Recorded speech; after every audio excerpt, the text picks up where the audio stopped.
The last time I was here at the Quorum, Saloni reminded me that Asim Munir was having lunch with Donald Trump. And now that I'm back, Asim Munir is back at the White House, along with, as Ambassador Ajay Bisaria earlier described it to me this evening, his assistant, Pakistan's Prime Minister Shehbaz Sharif. I promise you that's merely a coincidence. I have nothing to do with it, nor does Quorum. But it makes for an interesting start point. Look at where we are right now. If you were to look at everything that is happening vis-a-vis the United States of America, we have the tariffs, 25% of which are meant to be penalty, quote unquote, for India purchasing oil from Russia. We have a shift in the H-1B visa policy. We have reports of 100% tariff in pharma that is actually directly going to hit a number of Indian companies. And we have Trump's courting of Pakistan. Some are calling it a pivot to Pakistan of the kind that we haven't actually seen since the 1970s. So I just am trying to be a little provocative there as well. But that is, people are wondering what's actually going on. I'll start with you, Ambassador Sood. What is going on? How do we explain? Trump doesn't love, he deals. What's he hoping to get from Pakistan? Thank you, Barkha. I guess this is the price one has to pay because since I was told that I'm the dinosaur in the group. Correct, we have to start with the dinosaurs. But I think there was a kind of, there's a fundamental mistake that we made in Trump's second term. Mm-hmm. I think that we thought we'd done well in the first term, and so there were good vibes from that. And we thought we had started off well on the second term by having a visit by Prime Minister Modi in February itself, where he announced that we'll begin negotiations on trade and things like that. But this was based on a couple of assumptions. One, as I said, that there was a good feeling that was still there. Second, it was that the fundamental strategic drivers behind India-US relationship that had been in evidence during Trump's first term, during the Biden term, before that during the Obama term, before that during the Bush years, and so on. So which had been there for 20, 25 years, were intact. Because it involved the Pentagon, it involved the State Department, it involved the White House, it involved everybody else, the various agencies. And the third thing was that, if you recall, a lot was made during Trump's first term about the Howdy Modi in Houston, about the Namaste Trump in Ahmedabad, and all of that. And we thought that the diaspora was batting for us very strongly. All these three assumptions got challenged. First, you saw that in the second term, Trump no longer had the minders, the elders in the room, so to say. So he had no holdbacks, unlike the generals and so on. So no moderating influences. Yeah. Mm. The second, I think we found quite quickly that whatever expectations there were from the diaspora, we should have kept them muted. And the third, which is the strategic drivers behind the relationship. Now there, we have to come to terms with Trump's worldview. And Trump's worldview, as you said, Barkha, is increasingly transactional. I mean, he's not interested in great power politics. He is not interested in geopolitics in that sense. Because in that sense, the US had accepted a core principle that a stronger, more economically developed India would be useful in an Asian balance of power.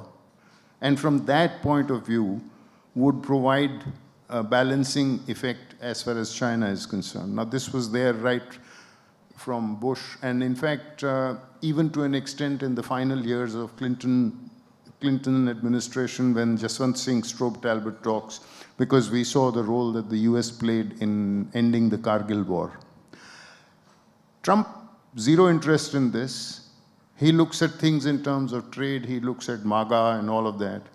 And if he imposed 100% tariffs or 140% tariffs on China, he was equally happy doing it on India with 50%, or he was equally comfortable doing it with EU, or with Japan, or with South Korea. So he doesn't make a difference between what was earlier seen as an ally, a partner, or a long-term geostrategic peer rival, which was the description of China in Trump's first term. I mean, he didn't go after China in the beginning, though China was buying more Russian oil. It's only now that he's... Well, but he never looked at it as a geostrategic peer rival, whereas in his first term, his national security strategy review calls China a peer rival.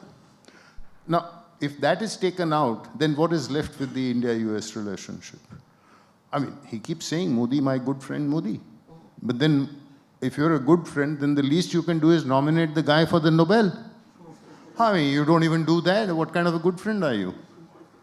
So that's where we are. So, Ambassador Arun Singh, let's pick up on the last point first, right? Pakistan's Prime Minister makes an absolutely cringeworthy speech at the United Nations. We go through this sort of, this fencing match between our countries at the United Nations every year. That in itself is not new. But for Shehbaz Sharif to actually stand up and say that, Trump, to reiterate the Nobel Prize, to talk about how Trump not intervened in Operation Sindoor, there would have been a catastrophe, and as happens every year, a very fine young diplomat gets up, shuts him down, says Pakistan's military actually pleaded for a cessation in hostilities. This India-Pakistan face-off, suddenly it feels like the Americans are in the middle of it and have inserted themselves in the middle of it, and there seems to be nothing we can do about it overtly except for saying we do not accept third-party mediation.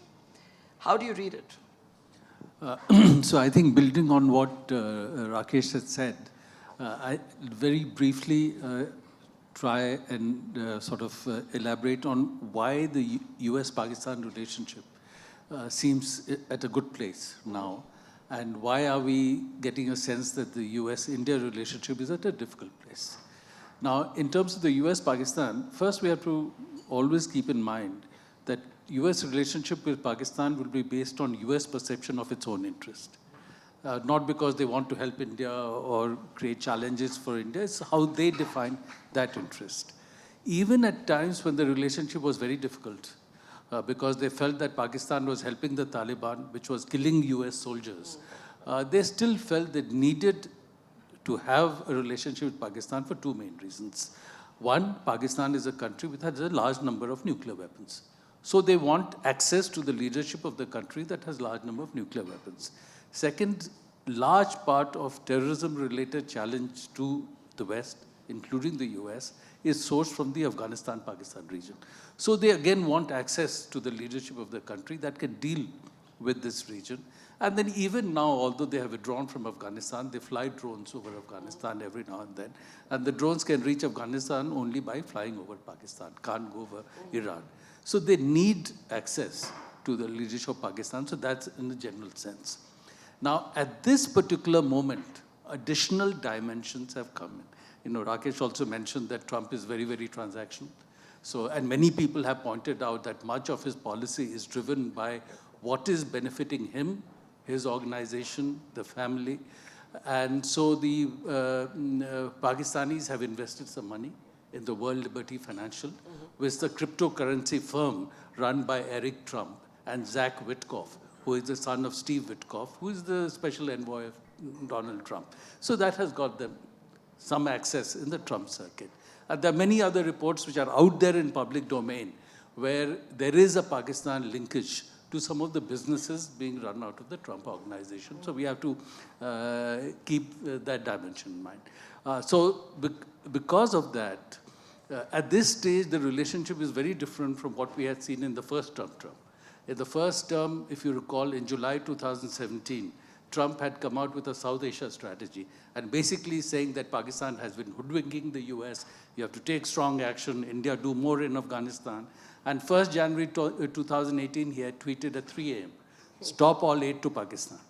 And then in July 2019, because then he needed Pakistan's help to try and get an agreement with the Taliban because he had to withdraw.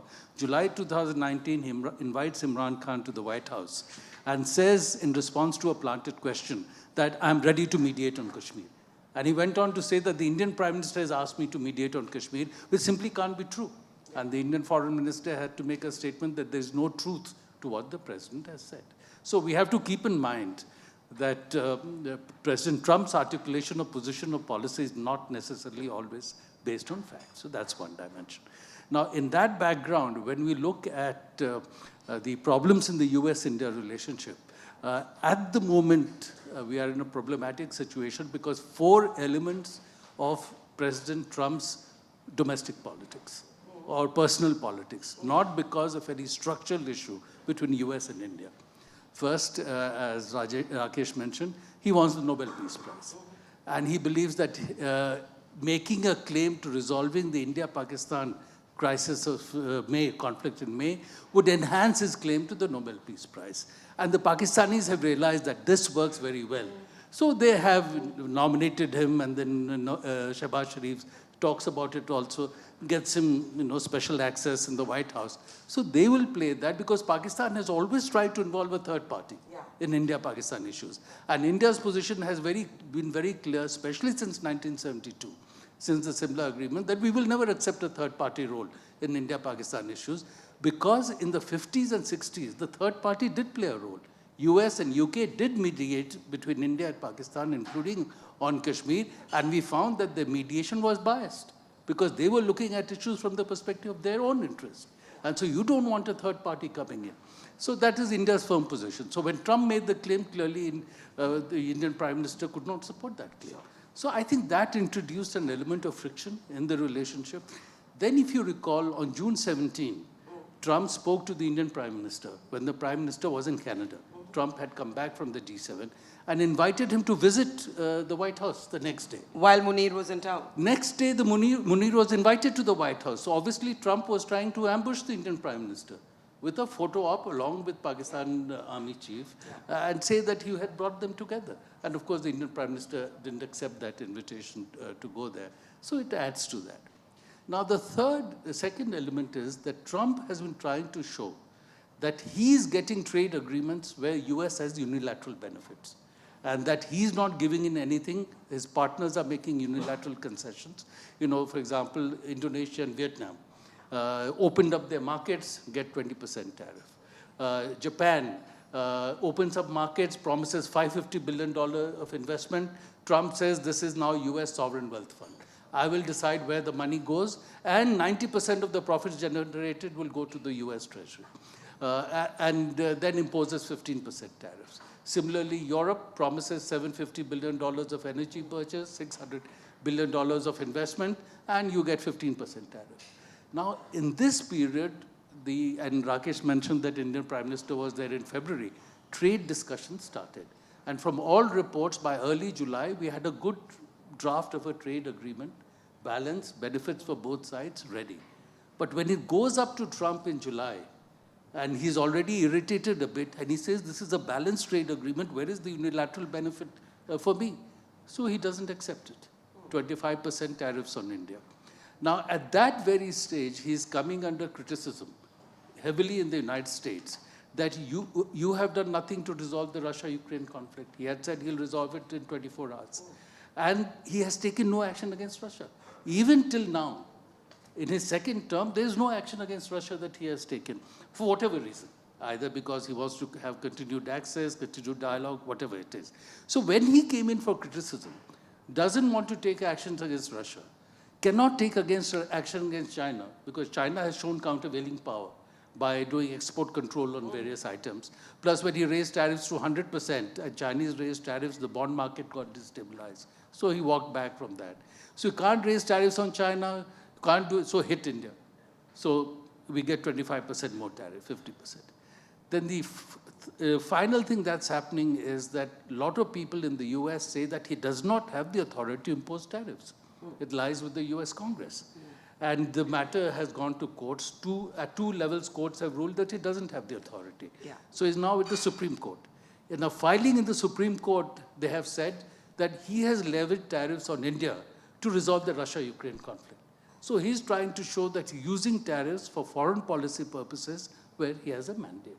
So this is the vortex of situation we found ourselves in, that for at the moment, there is a certain advantage he sees in playing up the Pakistan relationship, including maybe to put pressure on us. Yeah. And the India-US relationship is in a difficult phase. But I'm confident that given some of the convergences in our interest, we will come out of this situation. Okay, I have more questions on that, but let me bring in Ambassador Javed Ashraf. One dimension of this Pakistan factor, if it can be called that, is the recent military pact between Pakistan and Saudi Arabia. It's been compared to a NATO-style alliance because of Article 5 of NATO, which says an attack on, like NATO, an attack on one country will be considered an attack on both. Now, experts have pointed out that it's highly unlikely that Saudi Arabia will ever, send troops against India in any kind of Operation Sindoor-type conflict. But there are two concerns here. One, it's a kind of legitimacy that Pakistan is accorded. Pakistan gets to sit at a table in New York with Trump talking about the situation in West Asia. Two, there are those like Hussein Haqqani, Pakistan's former ambassador to America, who says, hey, this allows Pakistan to buy American weapons using Saudi funds. I just want to understand from you how much of a concern this is, this new 15 seconds of fame that Pakistan has. Well, Barkha, thank you very much. And first of all, it's a great pleasure to join very eminent and distinguished seniors with whom I've had the opportunity to work on some very consequential projects in the Ministry of External Affairs. Also, thanks to Quorum for inviting me.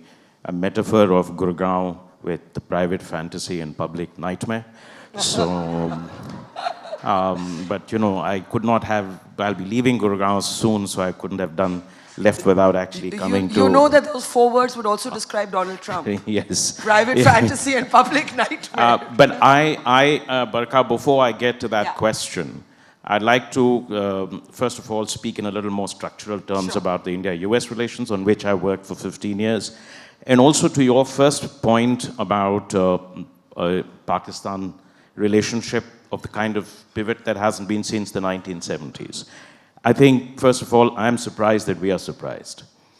One, with Pakistan, there have been many U-turns in US-Pakistan relations that do not end well for either side.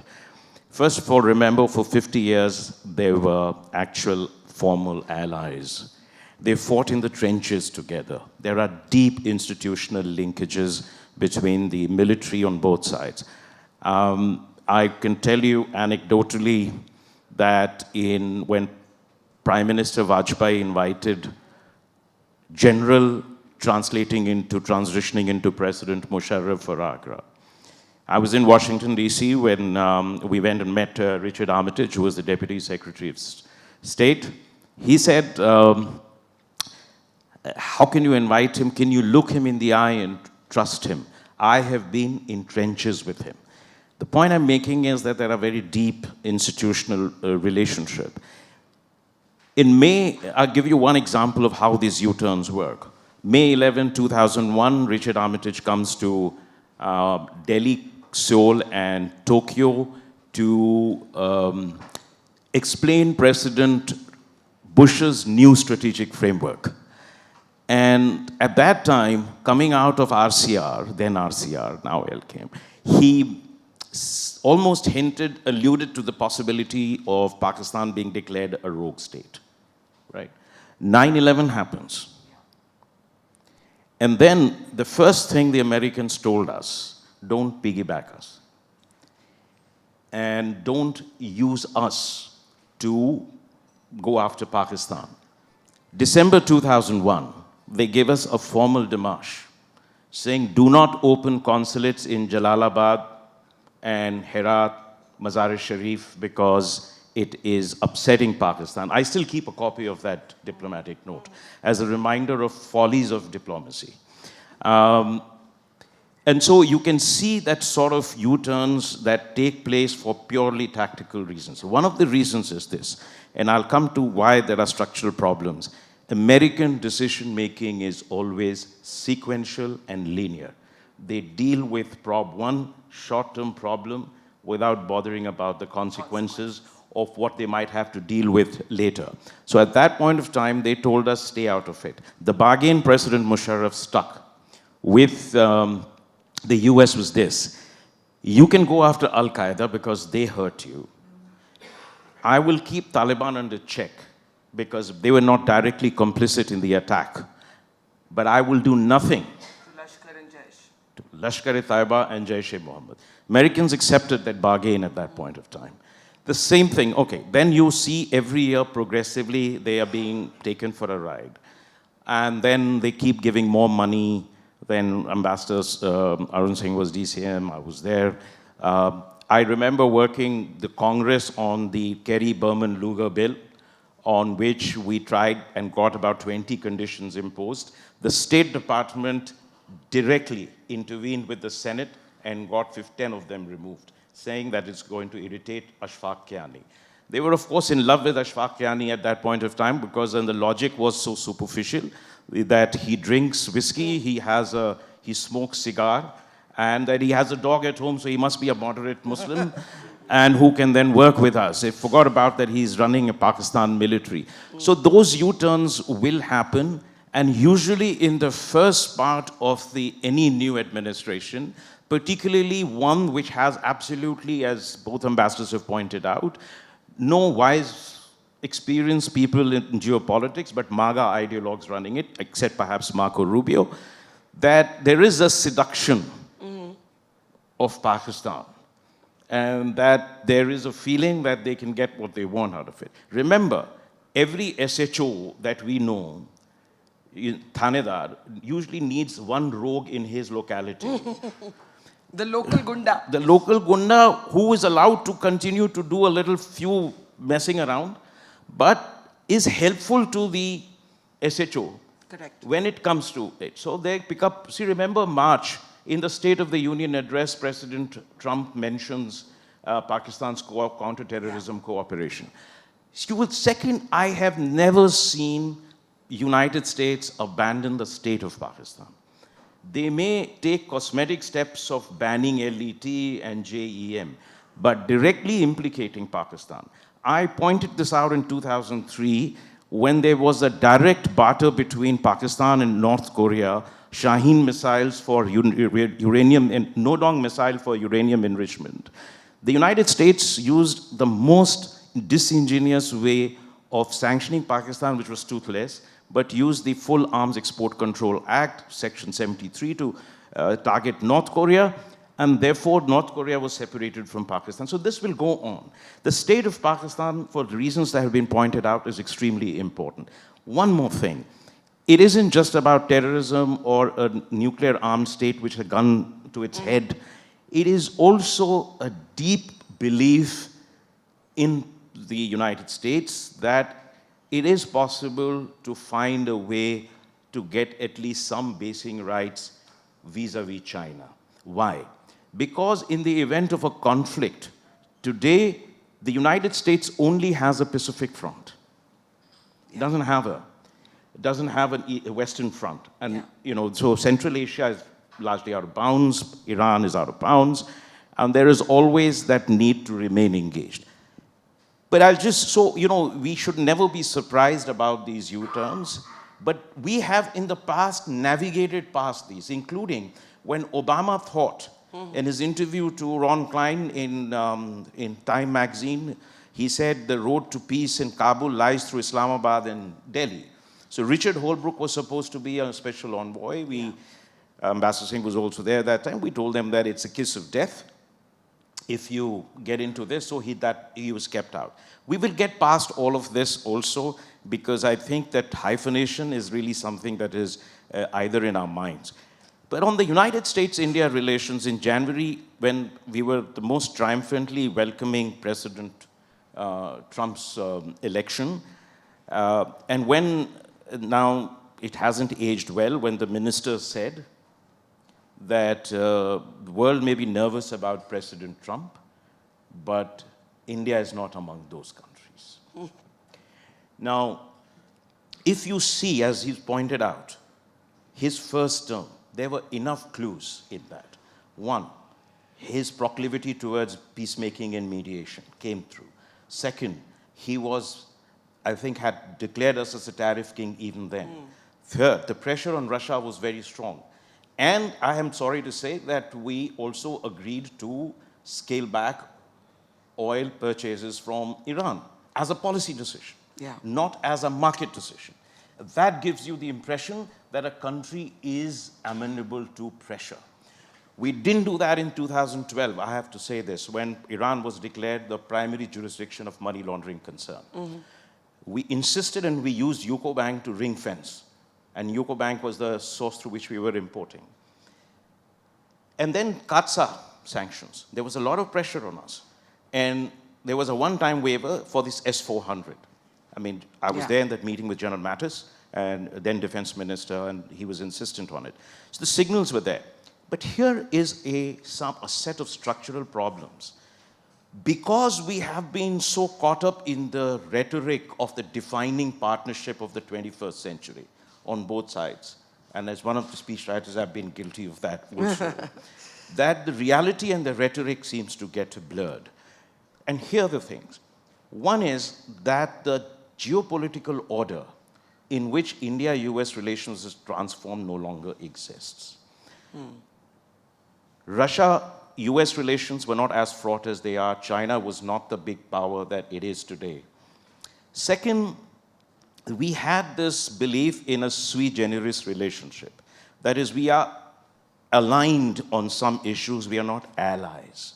And that there will be tension and limitations between a unipolar United States with a neat dichotomy between allies and adversaries, and a multipolarly inclined India with a deep sense of strategic autonomy. But the belief was that we can navigate past all these differences because of the larger shared vision of international order. That's centered around China. Okay. Now we come to a point, and so therefore we over-signaled on Quad without settling the bilateral terms of our relationship, which is now coming to haunt us. And we then have now a president who is actually not an aberration, he's a culmination of a process that began in the United States in 2008. And it has gone, and we can discuss this in a subsequent thing. So he is economic, not geopolitical. So the classic US policy has been to prevent the rise of another global hegemon that challenges its hegemonic position. For Trump, it is the economic consequences of China's rise that bothers him the most. You've never heard him speak about the indispensability of American leadership in upholding the international order. He doesn't get into all of that. It's to make America great again, even if it means I trample over everyone. The strategy is different. Classical American strategy is as follows: direct containment of China through technology, finance, trade measures, but also build an informal and formal alliance of partners who could act as the countervailing force. So Japan, Korea, Australia, New Zealand, and India. Right? For Trump, it is, this pillar doesn't exist. It is, I'll deal directly with China. So salience of the partners in dealing with this, and they have come down, and therefore the capacity of or the tolerance for differences with the United States will continue to decrease. That leads to a very, very serious question which we have to think through. So you've seen that the two countries that get the first letters on trade are Korea and Japan. 75 years of treaty alliance. Australia, 368 billion Australian dollars committed to AUKUS. They don't know where it is going, right? We, of course, you've already heard what we have been going through. Then the question that arises about Indo-Pacific, which is the fulcrum, because we've made the India-US relationship the cornerstone of our security architecture in the Indo-Pacific. Will he continue to treat security as a public good in the Indo-Pacific? Or will he retreat to the United States' traditional Western periphery in the Pacific, by the way, which has been there since 1783.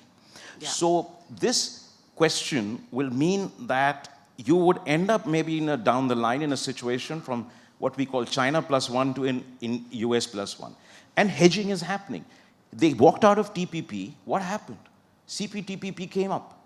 Somebody else took the lead, and today CPTPP, UK is joining, EU wants to join. Can you imagine this new trade order that is built without the United States?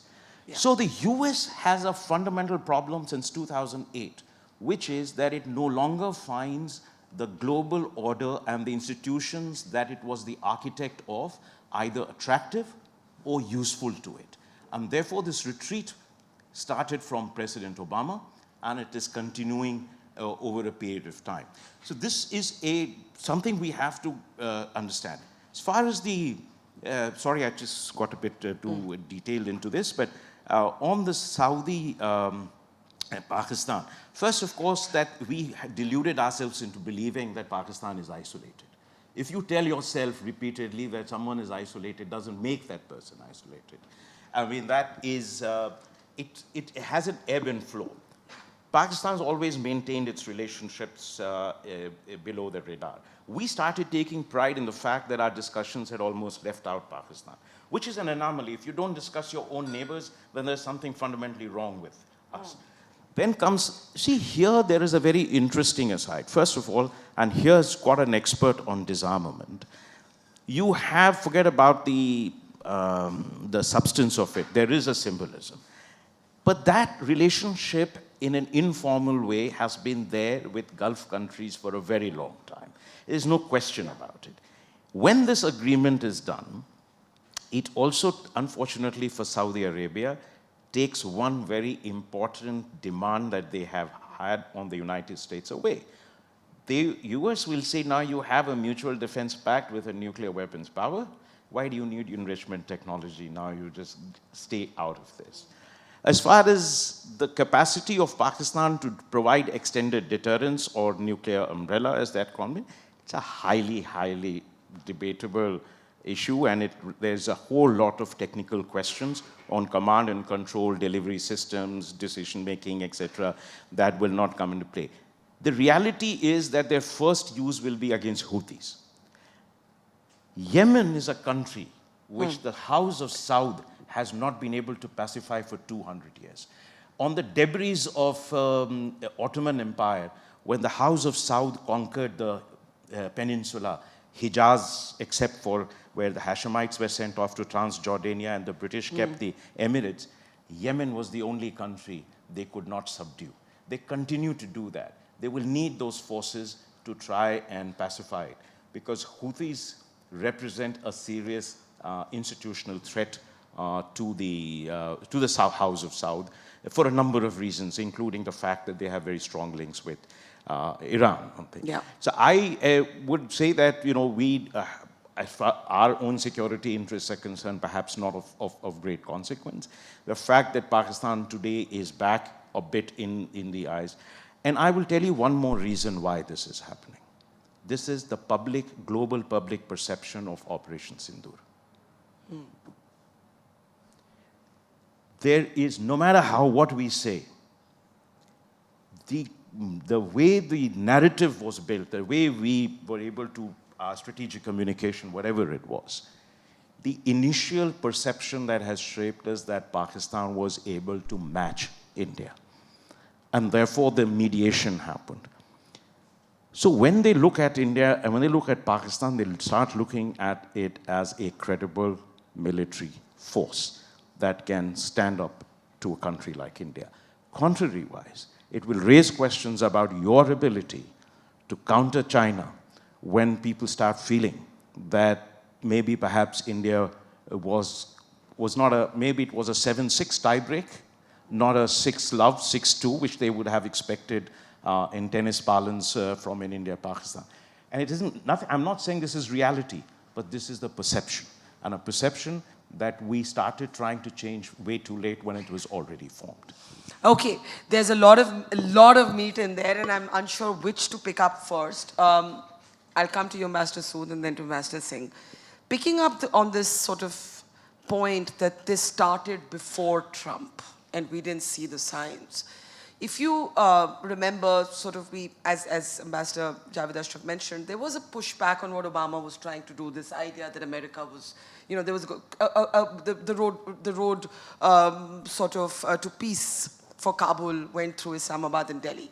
Today we have Trump sending an envoy to India who is also going to be the envoy for all of South Asia and Central Asia. And I've heard the argument that because he's going to be based in Delhi, that's an acknowledgement of Delhi as the fulcrum. But it is exactly the sort of stuff we pushed back against earlier, right? So I want to start there. And if you also want to join the dots with what Ambassador Ashraf argued, is a kind of situation where your military did really well, but your narrative didn't on Op Sindoor, and how much that has set us back, if you agree with that argument. Well, I agree. I mean, with the appointment of Gore, Sajeev Gore, as the ambassador designate for India and the special envoy for South and Central Asia, we are certainly entering into a new territory. And it only means that if you can't convince India, if as and when he comes here after his confirmation, if you can't convince him that his principal client is Delhi, then I'm afraid we will have a very, very difficult relationship, both with him. He'll find it a difficult place to do work in, for sure. I mean, and it will have an adverse impact since he does have the presidency here. If he finds it difficult to work here, to get connections, to get his appointments and things like that, then surely it will get back to White House, and that is not going to help the relationship. But then this is part of how, I mean, both Arun and Javed agreed that Trump doesn't see things from a geopolitical sense, which is what I mentioned, which is why he makes no difference. It makes no difference to him when he imposes tariffs on allies like the Europeans or the Japanese or the South Koreans, or on partners like India, or on a peer strategic rival like China, because he no longer sees China through that strategic rival eyes. The second problem, and I think I'll bring in a slightly different issue with regard to the Op Sindoor and narrative and so on. And let me add something to this. I think what we have seen is, we have seen too much of a focus on foreign policy as driven by personalities. It's, all of us, in fact, Arun as well as Javed, and all three of us have worked on India-US relationship right from, I started in the 1990s. The first meeting was between Prime Minister Narasimha Rao and George Bush Sr. on 31st of January 1992 in New York, on the margins of the UN Security Council, the first UN Security Council summit. And all of us have been involved with it. I think the most recently was Arun when he was ambassador in Washington. So, and we've had good relationships. Vajpayee had a good relationship with Clinton. Bush had a good relationship first with Vajpayee, although he used to say, "Baat kam karte hain." But he also had a very respectful approach to Dr. Manmohan Singh.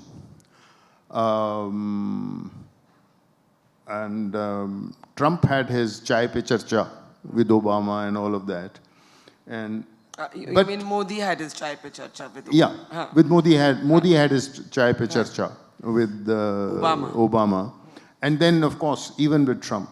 But then, with Modi, we've now seen a growing thing, whether it is with the Saudis, whether it is with or even when it was with the Chinese, when Xi Jinping came here, and there was these pictures of the two of them in Sabarmati and all of that. So there is a personalized way of looking at relationships. And I'm afraid media tends to take that and, you attribute it to, look, what a great friendship. I mean, this is the success of foreign policy kind of thing.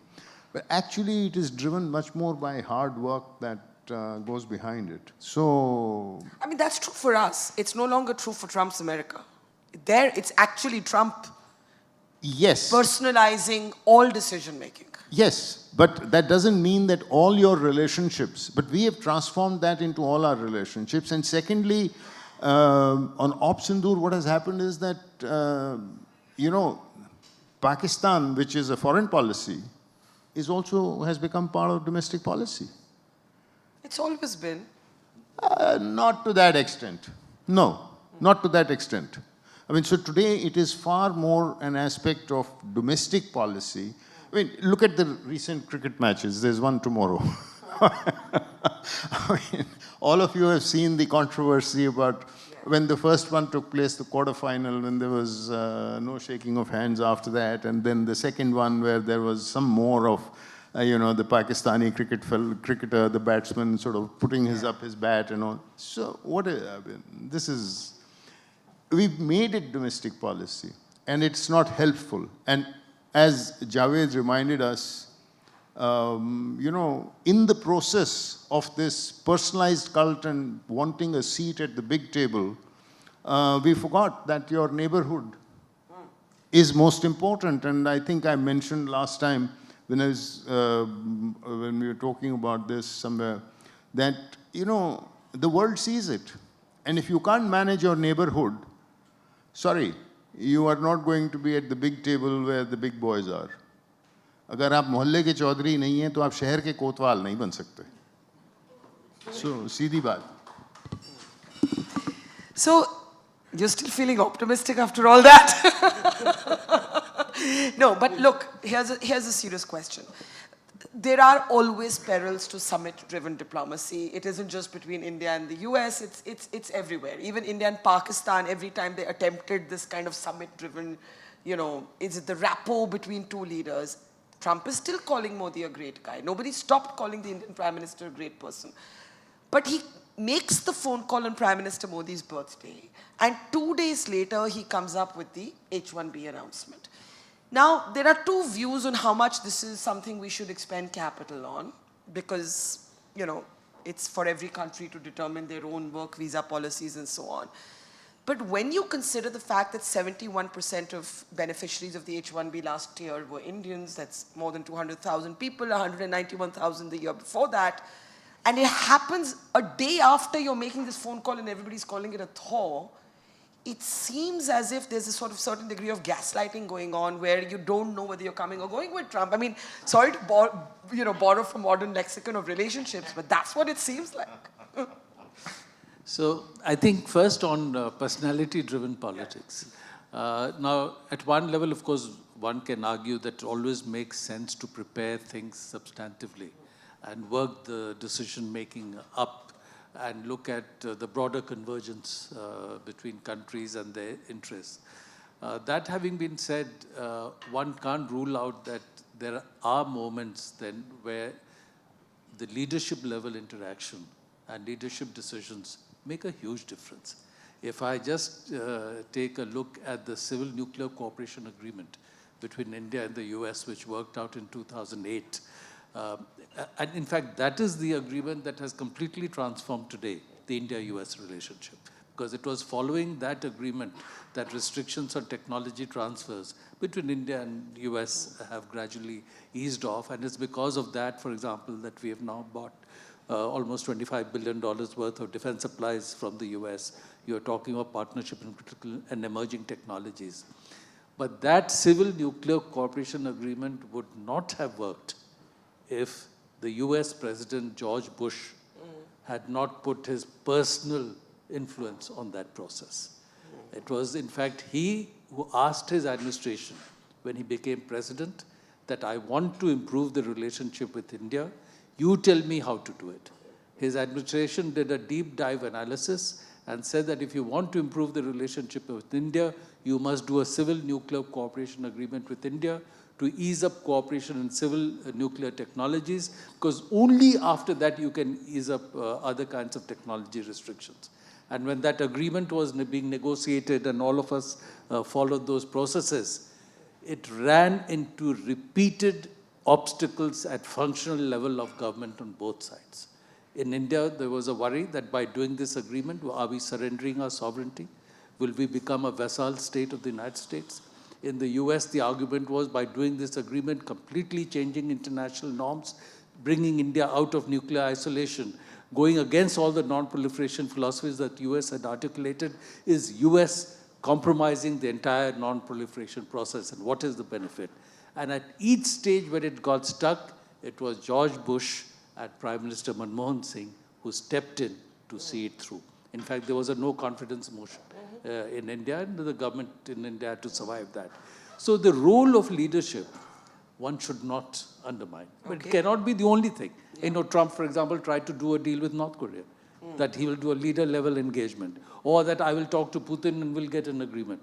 If you see, he was caught on hot mic telling President Macron, can you imagine Trump is ready to do the agreement, Putin is ready to do the agreement because of me? No, he believes that. But, you know, in certain cases doesn't work. But other levels, I think the leader-level engagement and decision-making is important. So it has to be a mix of the two. So I would say just let's keep that aspect in mind. Okay. Optimism still? You didn't answer that. So I would say we are going through a difficult phase. Yeah. We'll come out of it. And we'll come out of it because there is a certain convergence between India and the US. That, for example, why has Trump softened some of his messaging? Yeah. Because he's come under criticism in the United States. Has he softened? It looked like he'd softened. No, then I softened the messaging. Not the, I'll come on the H-1B. So softened the messaging. He has not as yet removed the tariffs, but he softened the messaging. He's come under criticism. Now, I also don't rule out that he's going to do a deal with China. Yeah. If you see in the March speech that Javed spoke about, where he spoke about Pakistan, there's not a single reference to China, which is very unusual because he has still not figured out what is the policy he wants on China. And so he raised tariffs, brought it down. They're negotiating the export controls. He's now allowed TikTok to continue in the United States. So he wants to do a deal with China. Now, even if he does a deal with China, the essence of an economic, technological, and military competition between US and China is here to stay. Because US is not saying that I'll become number 2 in the world. They still want to be number 1. Whether they remain or not, we'll see. But they want to be number 1. Now, if they want to win this technology game with China, they will need India as a partner. You know, in India today, as everyone knows, we have 1,800 global capability centers, doing also cutting-edge R&D and technology development work for global multinationals, including US companies. 20% of the global talent in semiconductor design is based in India. And just one more example before I stop. We don't have jet engine technology. One of the leading US companies on jet engines employs 8,000 people just in Bengaluru, doing cutting-edge R&D and technology development work for jet engines. So you're saying, and I want to take that to Ambassador Ashraf in a second, you're saying that even if his priority is no longer the sort of containment of China, he will continue to see China as a competitor. Absolutely. Okay. I mean, and just one on H-1B. Sure. H-1B is not a new thing. I think, Javed, when did you leave US? 2012-13? And so we were both there. Yeah. When H-1B had become a hot political issue. Yeah. And at that time, they had raised the H-1B fees 3 times. So it goes up and down because there is a perception in the US, whether it's justified or that not. they're being misused. They're misused, replace American workers. And one big example was that one Indian company had brought in 250 people hired by Disney. And Disney had used the Americans who were being replaced to train the Indians. So that's the kind of thing that keeps So my up. question remains on H-1B, on how exercised we should get on it, how much capital we should spend on it. But just before that, this idea of, you said we over-signaled on the Quad. If we're all waiting for this new security doctrine that's supposed to come out. God knows if Trump even knows what's in it or cares.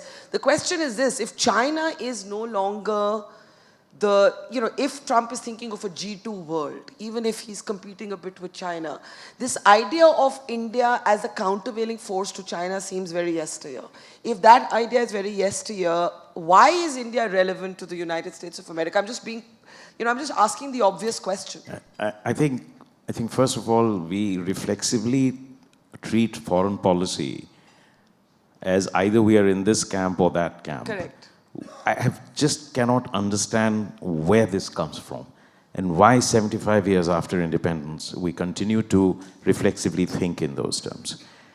My problem with the way I've worked for 15 years on the US relation on every aspect, so I understand its importance for our national transformation, if not necessarily for our security. Security in operational terms, in capacity building certainly. Sure. My problem was that we overemphasized the strategic dimension of the relationship to a point where it became the cornerstone of our security architecture. We neglected Russia.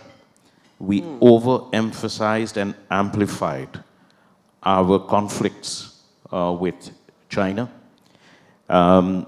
You cannot continue to live in a state of active conflict and heightened tension with a major power, which is a neighbor, which today accounts for 35% of global manufacturing output. The remaining next 10 are 37%, which dominates 40 out of the 44 key technology areas, controls 75% of the commanding heights of the 21st century. So we ended up in a situation where we also were pretty disdainful towards Europe. We cannot say things in public, we need partners, not preachers.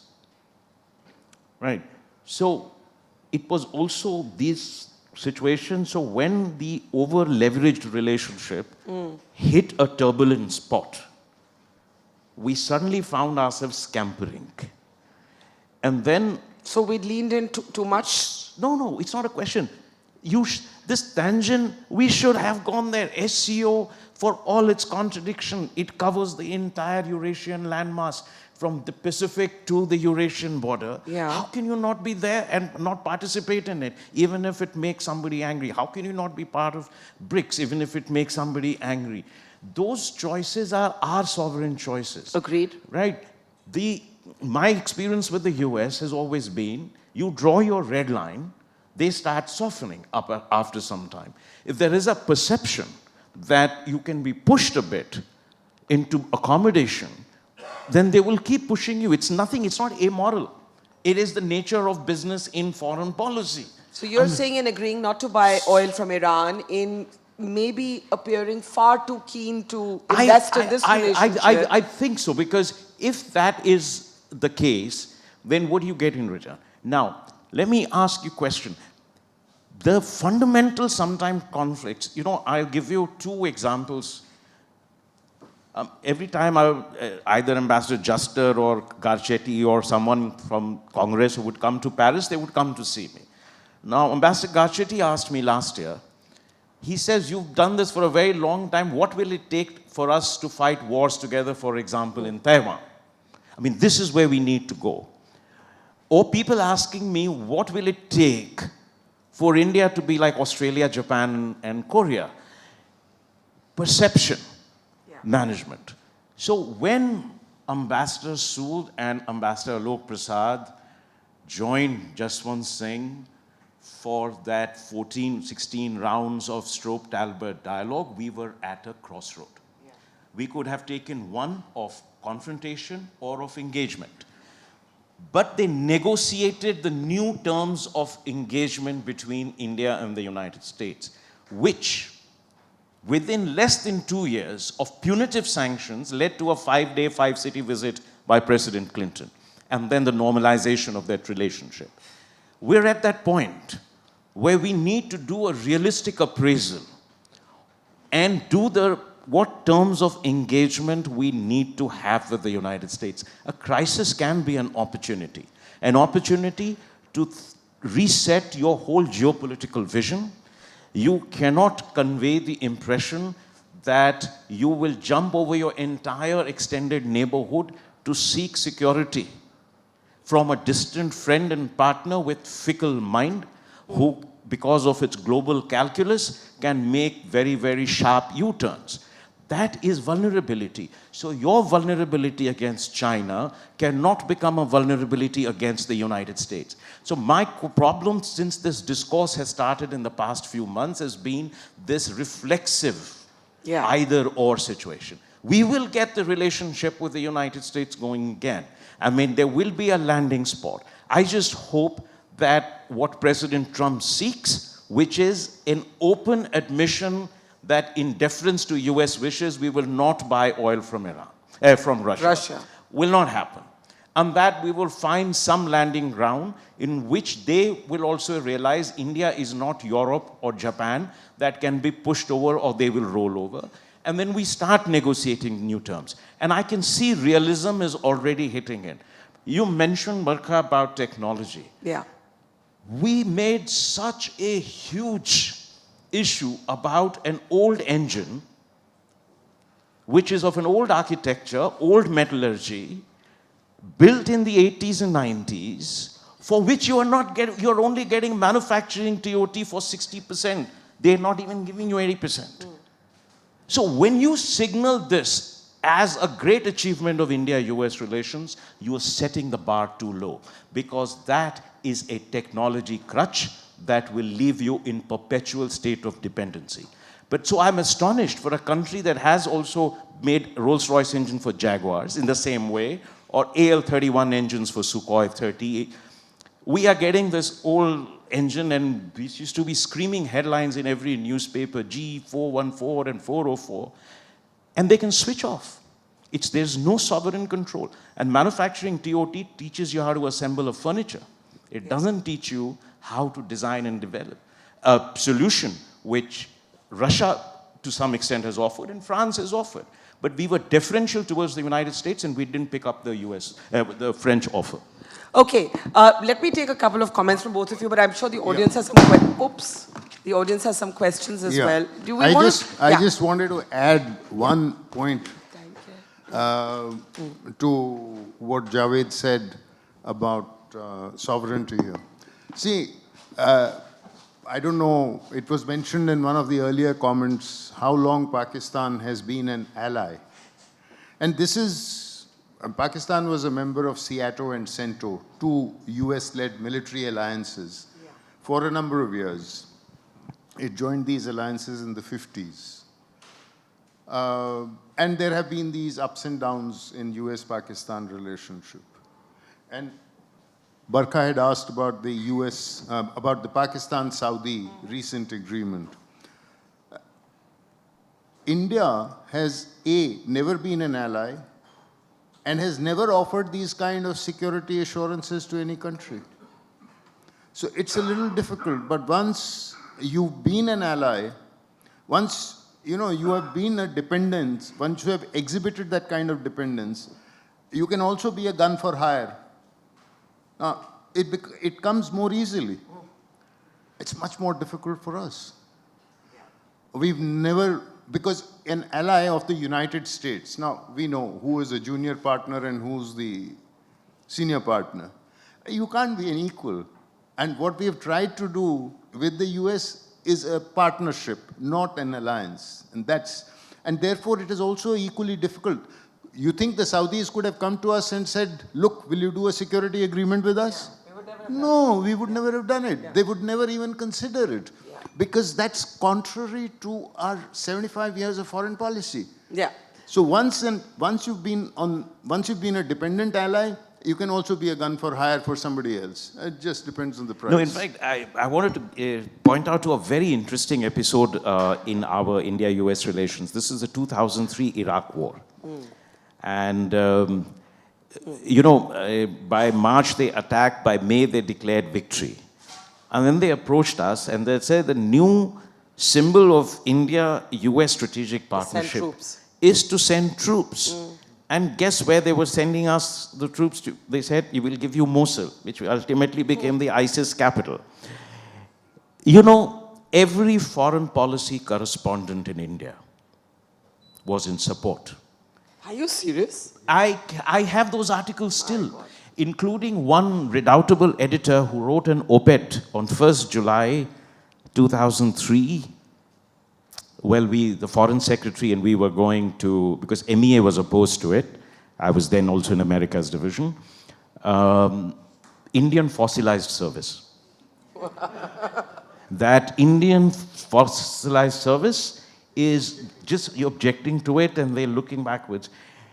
But our political establishment, and this is the point he was making, whether it was the political writers, they were all universally opposed to it. The ones who are political writers.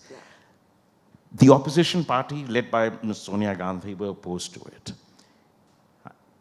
I went also for the CCS meeting. And after all the debate, the Prime Minister, then Shri Atal Bihari Vajpayee, asked a very basic question. He said, after there was this very stormy debate, what happens if our soldiers have to fire on our Iraqi brothers? And what happens if they fire on our soldiers? There was no answer, and he said, let it be, this is not our game. Ye hamara khel nahi hai, isko rehne dijiye. You know, and it, to me, as then young officer, was a great insight into the political debate that also shaped some very core foreign policy issues in the country. And therefore, that self-conception and strategic autonomy is so deeply ingrained in us. And you know, you mentioned these 2 points I wanted to, because Saloni had mentioned this in the beginning and we should have brought this up. See, I've served with, you know, 2 successive prime ministers for equal time, so there's this complete non-partisanship there. But I wanted to say that I think personalities matter, but in the age of information technology and where everyone is receiving real-time information, even in domestic politics, parties have become almost irrelevant to the personality of individual leaders at different levels. So now you have a president of the United States, still the most powerful country, negotiating with himself on social media. Because he doesn't negotiate with the others. He wakes up, he decides what he has to say. So personalities will become even more pronounced. You see that even in the European system, who are traditionally very subdued people. But you see, it's beginning to take place because of this constant barrage of social media. And I thought it was a very important point in how it is shaping foreign policy in a big way. There's so much to talk about that we can't cover ground on everything. Can I get a quick closing thought from you? Because I do want to spend at least 10 minutes seeing if anyone has questions. So I just wanted to repeat a sentence I had made in one of your programs. When the US makes these demands that, you know, don't buy from Russia or whatever. So if we are to tell the United States that don't have a relationship with Pakistan because it is a supporter of terrorism, will the United States do that? Exactly. They won't. Because they will determine their relationship with Pakistan based on their assessment of their interests. Absolutely. So whatever relationship we build, including with Russia, has to be based on our assessment of our interests, not because of what US or Europe says. 100%. I think that's what so many Americans in media especially don't get, that this is about sovereignty and it's not an economic debate, but it's about the right to decide for yourself. And that's... But you know, since independence, you've had this problem with this issue with the US. You know, John Foster Dulles said, if you are not with us, then you are immoral. you know, and that was the beginning genesis of the strain in what had promised to be a great partnership between 2 democracies at the birth of India's independence. Is this notion that you have to be either with us or the dichotomy that we were speaking about. How do you deal with a country that is so multi-layered and nuanced? And that, after 25 years of transformation, hasn't yet fully sunk in at every level. And that's always going to be a tension. Okay, we have about maybe a few minutes to take questions. Yes? I don't see the mics. Let's start here. If you could just raise your hand because we can't see you otherwise. Let's start there in the white shirt. Yes, sir. Yeah. Yeah, hi. Hi. To all the ambassadors, we started by saying Trump is a transactional leader or president. So if he is a transactional leader or a businessman, he must think game theory. What are the chips that India has right now? Good question. Who wants to take that? Ambassador Sood? Well, Take the mic. I think I kind of hinted at it, and as did Javed when he talked of technology and the aircraft engine example about the GE F404 and 414 and the potential with other players in the market, whether the Russians or the French. But I think that one of the things that I said was that if you are seen as you've neglected your neighborhood. I mean, see what has happened to your neighborhood over the last 3, 4, 5 years after declaring a neighborhood first policy. So if you are seen as weak, then that's part of the problem.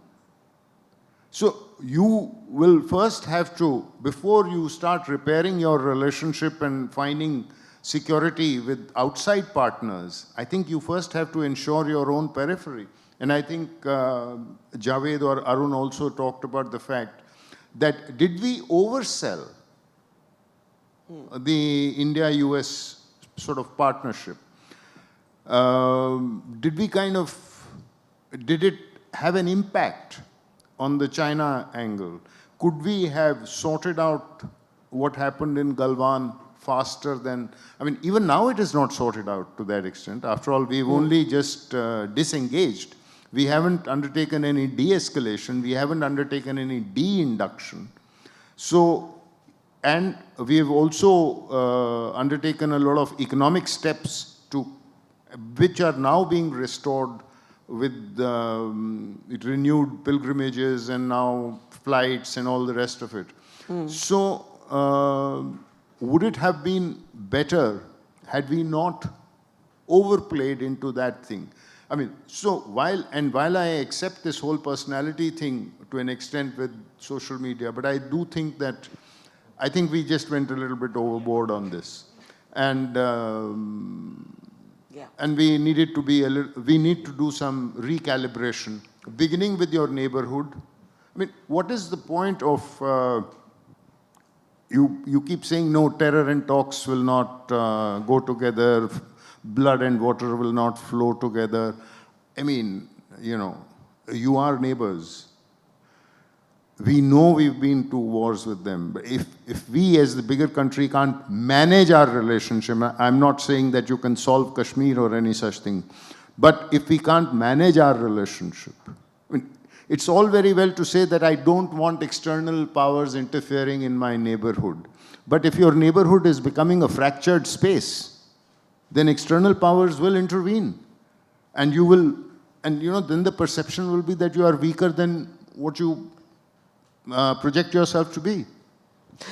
I mean, the short answer is that there are no great chips except to first clean your immediate space. No, I think you have some chips in the sense that the US, one, will not want to lose India. Because it doesn't make sense. There's still, despite all those challenges, it's a large country. And if their main competitor is China, then which is the other country with 1.4 billion people? And there is a recognition in the US, among US companies, that to maintain their global leadership in innovation in many areas, the India partnership is useful. So I think that's what we'll have to play with.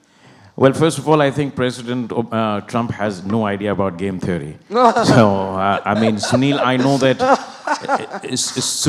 that you are a topper from IIT Delhi, and when, you know, and I am Ahmedabad. So, but you know, don't attribute to President Trump the same level of intellectual caliber that you have.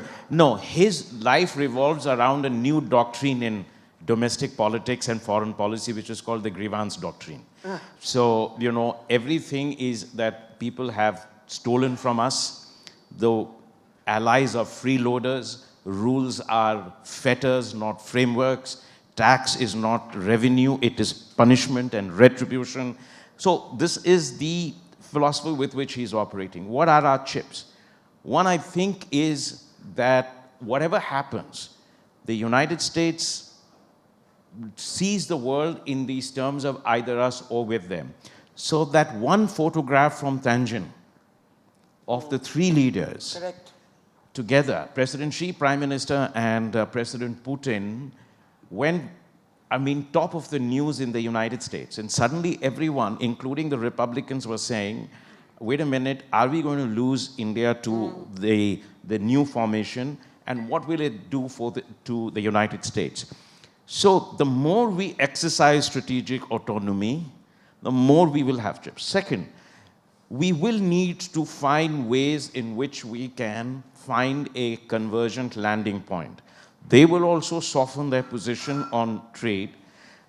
We will also have to continue to engage.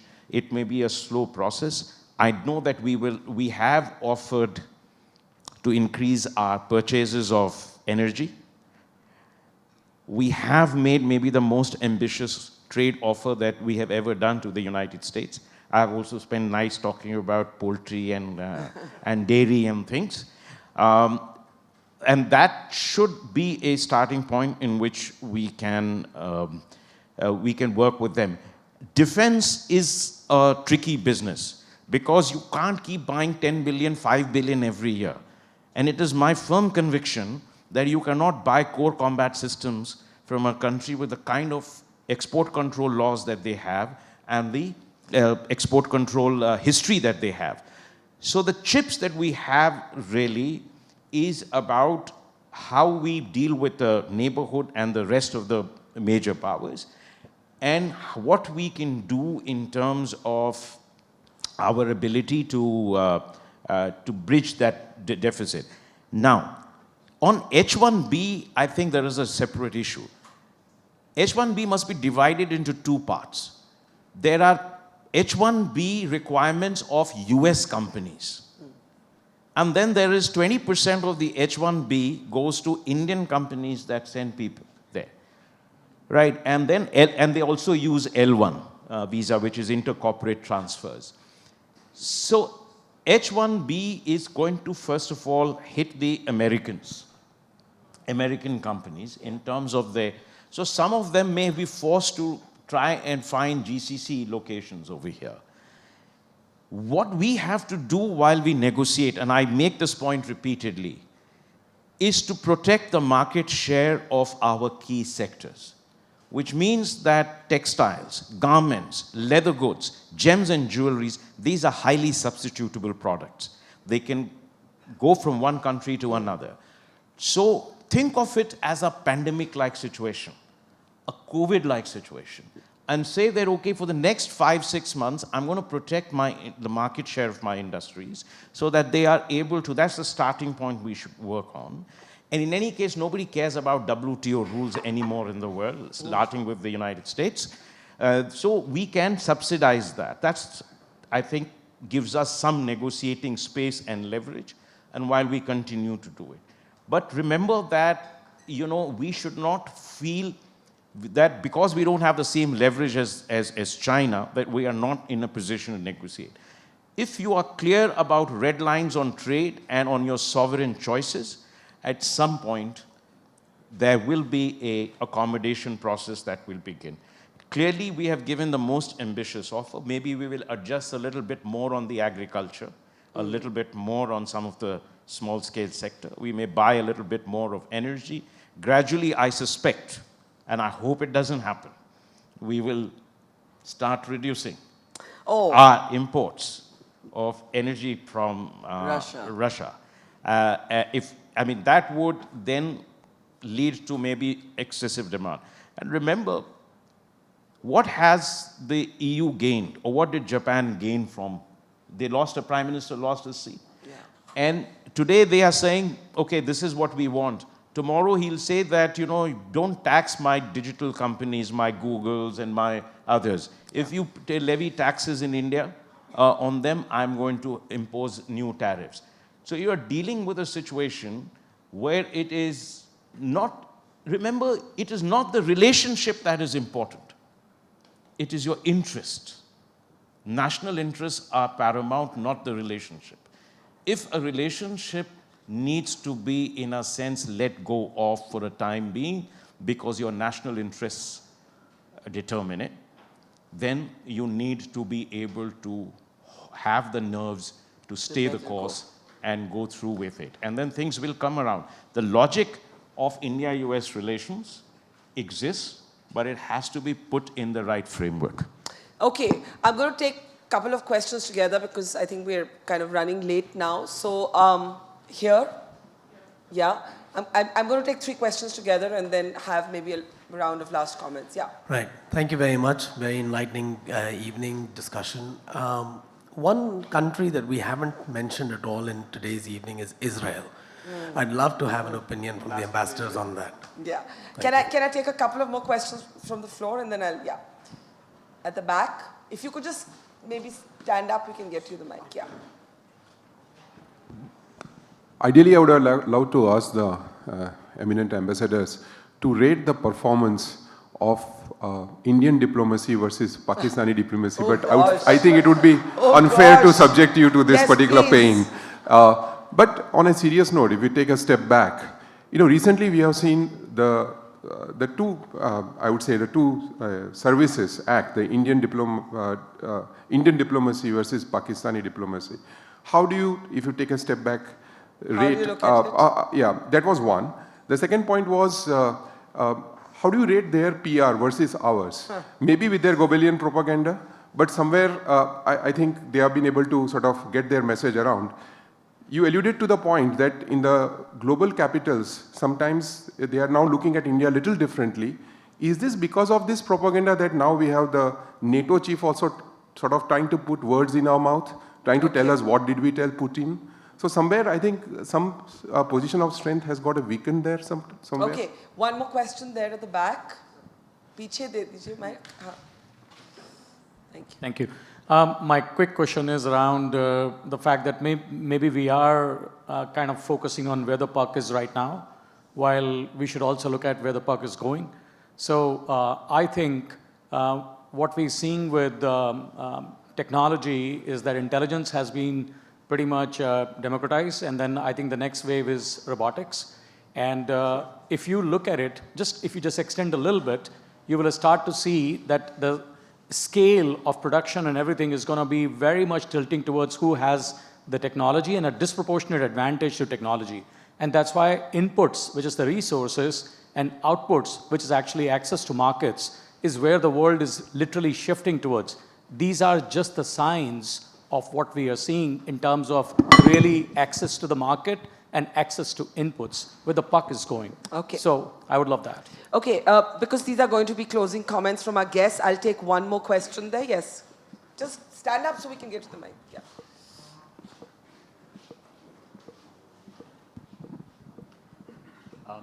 So the rise in anti-immigration sentiment has been going on for a while, but I think what personally surprised... Immigration sentiment. But I think what has surprised me over the last few months is how India-specific it seems to be becoming. With the recent protests in Australia, a similar one in London, and so on. Do you see this as a threat and any strategic implications for the country that we should be thinking about? Okay, may I request all our 3 guests to make these your closing remarks? So factor in a little bit of what you've heard from the floor, but also where do you see the next, Ambassador Ashraf is saying, think it's like COVID, 6 months, hunker down, protect yourselves, and then reevaluate. So Israel, I'll start with you, and closing comments also overall, please. What specifically? Well, I mean, you had most of the UN walking out. There's a sense that Trump has got somewhat exasperated with Netanyahu. He's now, having failed on Russia, Ukraine, thinks he can bring Gaza to a close. Is now sitting around with his bunch of Pakistan, Turkey, Saudi Arabia. Something is clearly sort of going on in that head of his. So last comments. So, all right. So I think in Israel, we are nowhere near a solution. And we have to all be prepared for the fact that the challenges there and the conflict is likely to continue. And the reason is that what the Israelis are doing in Gaza clearly is terrible. Yeah.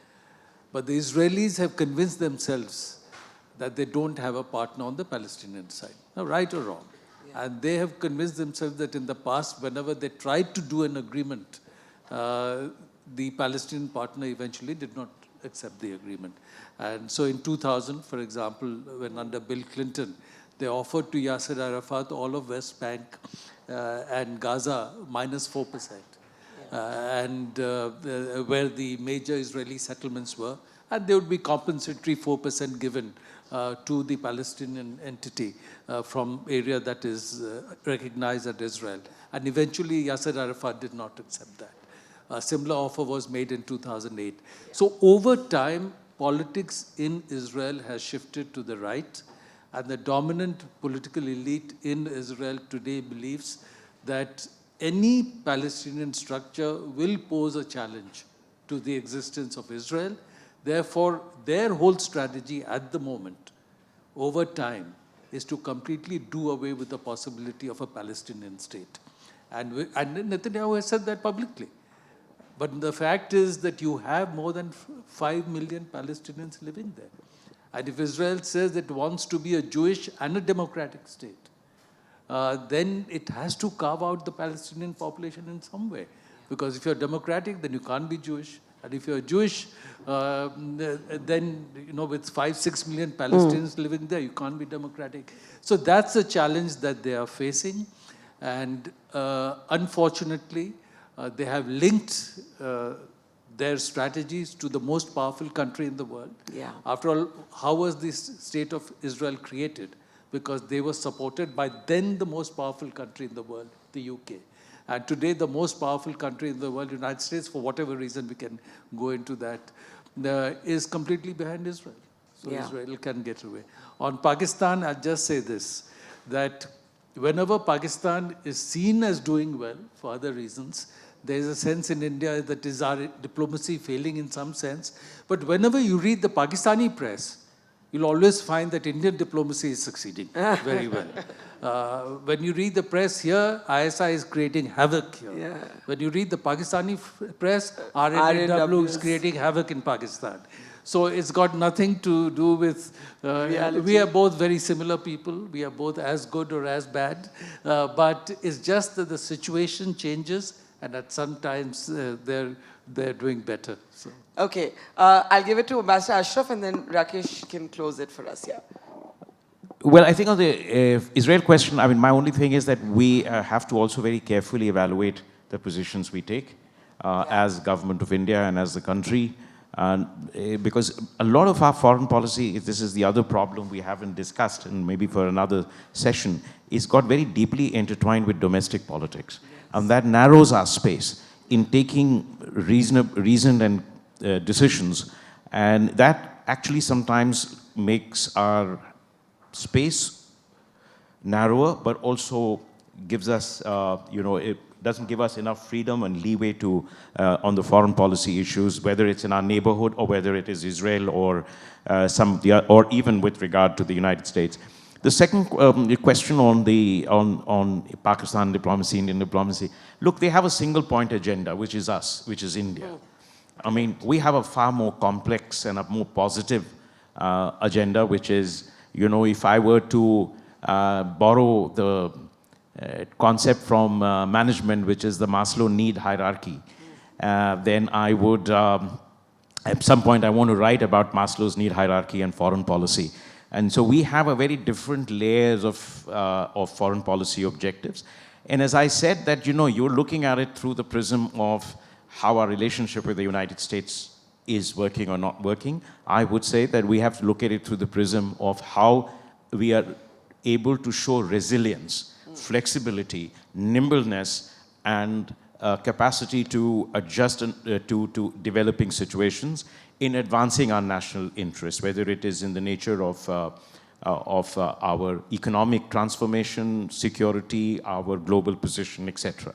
So that's, so it's very easy for us to start fretting about this sort of a thing. On the very important question of technology, I think you're absolutely right. Each age of this world has been shaped by technology. The first industrial revolution brought Britain to the fore, the second brought Europe, the third led to America's dominance in the world, and the fourth industrial revolution, which is unfolding, is leading to a yet unsettled question whether it's going to be China and the United States. I have a different take on this. I think our industry is absolutely abominable when it comes to innovation, even the IT sector, which the most triumphantly we talk about the great capabilities we have. We have brilliant young minds. We just need to, and they think boldly, not the legacy companies of the past. They are still caught up in the 20th century ideas. So we often blame the government about where we are, but you just look at your industries. You look at your corporate sector, look at your R&D expenditure, it is less than 1% of the GDP, of which 0.7% is accounted for by government. These are abysmal situations. For as a country to prosper and to be that sense of, in a fluid world of changes, you have two things to decide on: coalition building, capacity building. Coalition building is going to be uncertain, so you need a diversified portfolio of investments, as you would in a volatile financial market, but you need capacity building. And I think that's where the current emphasis of the government on Atmanirbharta is not just about an economic choice, it's also about a strategic imperative. And so technology will definitely have a very important bearing on the course of who will be in the driver's seat in the 21st century. So I think that was a very important point. Just to conclude in a way, I think that everywhere in the world, there is chaos and turmoil. This happens when one order is transitioning into another order. We know that we are leaving the global order that we were familiar with for 75 years. We don't know what we are getting into. This is going to be a period of turmoil, turbulence, uncertainty, volatility. How we deal with this is the real test of political wisdom and leadership. It isn't about fixed ideas about this relationship or that relationship. And this is actually once in an era defining moment. Think of it this way. For the first time in 300 years, the largest economy in purchasing power terms is not an English-speaking, Western, market, liberal democracy. Think of it, what impact it has had on the order. So we will also have to adjust. Our challenge is going to be whether our political vision and our diplomatic skills are able to steer us through these choppy waters. Okay, Ambassador Sood.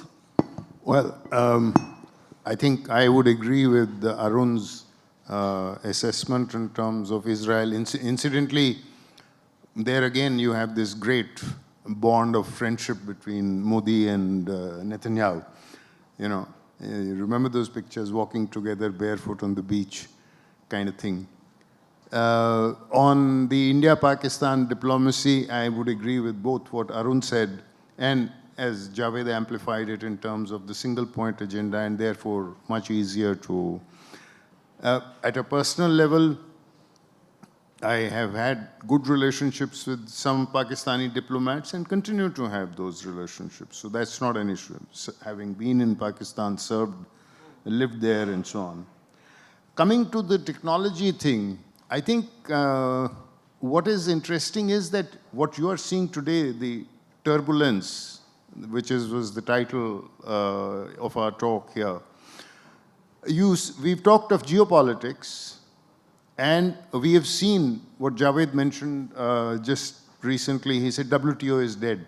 So rules of trade that lent predictability since GATT was created till now, that period is over. I mean, tariffs is now used. There is now a new kind of license. Earlier, the US, incidentally, when the US started using secondary sanctions, that again was something which was arbitrary. I mean, it was, US would have its own export controls, but then it would impose, the reason why we stopped buying oil from Iran was because of secondary sanctions. Because the US said, we won't buy, but if we catch you buying, and then your dollar issues, etc., etc. So either we ring fence it, or you give up buying that. So the same kind of a solution has to be figured out. So it depends on how you structure it. But it was the US. But today, the geoeconomics or the global trading system, as exemplified by the WTO, that is dead. So two massive tides of change. Now, coincidentally, these two massive tides of change are happening at the same time when you are also seeing the Industrial Revolution. And this Industrial Revolution, which is another massive tide of change, which is why you have this great uncertainty, and this technological tide of change is different from what was there earlier. Because earlier, what you saw was a bipolar world. But today, what you are seeing is there are two technological giants emerging. And these are essentially the US and China. In the new and emerging technologies, whether it is quantum, whether it is space, whether it is synthetic biology, whether it is biotech, and all of these things put together. So there you are getting a question as to, will these technologies be fungible? Will we end up having to make choices about what we use? Because the American model, their digital technologies, or as I call it, the age of digital networks, because what we are seeing is both A, the miniaturization, the digitalization of economies and all that, and B, the connectivity, which is becoming faster and faster. So it is becoming digital networks which are driving us. Whether these are going to, how do the two systems communicate with each other, and if they don't, then we see a very different kind of a world. And these are some questions that I don't think anybody today knows the answers to, which is perhaps why it keeps diplomats like us in business. Okay, we do have to close on that note. All I'll say in the end is that this was the opposite of a fossilized service. These were the best and brightest minds that you could get to talk about this. A lot of questions, not so many answers. The one thing I think everybody agrees on is sovereignty, national interest, strategic autonomy. The rest, I think, as Saloni said in the beginning, whether you want to call it Kal Yuga or Trump's Yuga or a new world order, it's coming. Change is constant, change is inevitable, and it all depends on how strong and resilient you are in the face of change. Can we have a big round of applause for our fantastic panel? Thank you so much.